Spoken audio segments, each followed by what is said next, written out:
بسم اللہ الرحمن الرحیم۔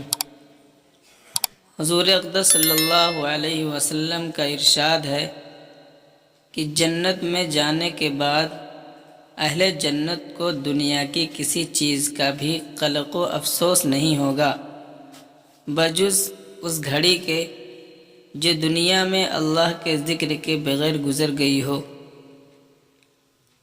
جنت میں جانے کے بعد جب یہ منظر سامنے ہوگا کہ ایک دفعہ اس پاک نام کو لینے کا اجر و ثواب کتنا زیادہ مقدار میں ہے کہ پہاڑوں کے برابر مل رہا ہے، تو اس وقت اس اپنے کمائی کے نقصان پر جس قدر بھی افسوس ہوگا ظاہر ہے۔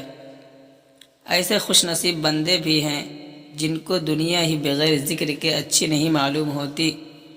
حافظ ابن حجر رحمۃ اللہ علیہ نے منبہات میں لکھا ہے کہ یحییٰ بن معاذ رازی رحمۃ اللہ علیہ اپنی مناجات میں کہا کرتے تھے، یا اللہ، رات اچھی نہیں لگتی مگر تجھ سے راز و نیاز کے ساتھ، اور دن اچھا معلوم نہیں ہوتا مگر تیری عبادت کے ساتھ، اور دنیا اچھی نہیں معلوم ہوتی مگر تیرے ذکر کے ساتھ، اور آخرت بھری معلوم نہیں ہوتی مگر تیری معافی کے ساتھ، اور جنت میں لطف نہیں مگر تیرے دیدار کے ساتھ۔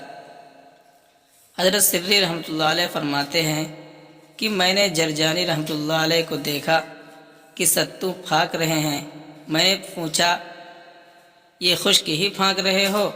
کہنے لگے کہ میں نے روٹی چبانے اور پھانکنے کا جب حساب لگایا تو چبانے میں اتنا وقت زیادہ خرچ ہوتا ہے کہ اس میں آدمی 70 مرتبہ سبحان اللہ کہہ سکتا ہے، اس لیے میں نے 40 برس سے روٹی کھانا چھوڑ دی، ستو پھانک کر گزارا کر لیتا ہوں۔ یہ تھے اللہ والے کہ ان کو دنیا اچھی نہیں لگتی تھی اللہ کے ذکر کے بغیر، ان کے دل میں سکون نہیں رہتا تھا اللہ کے ذکر کے بغیر، ان کو نیند نہیں آتی تھی اللہ کے ذکر کے بغیر۔ اور ہم لوگ اپنی حالت کو دیکھیں کہ ہم کیسی زندگی گزار رہے ہیں۔ ویڈیو پسند آئے تو لائک اور چینل کو سبسکرائب کیجیے۔ السلام علیکم۔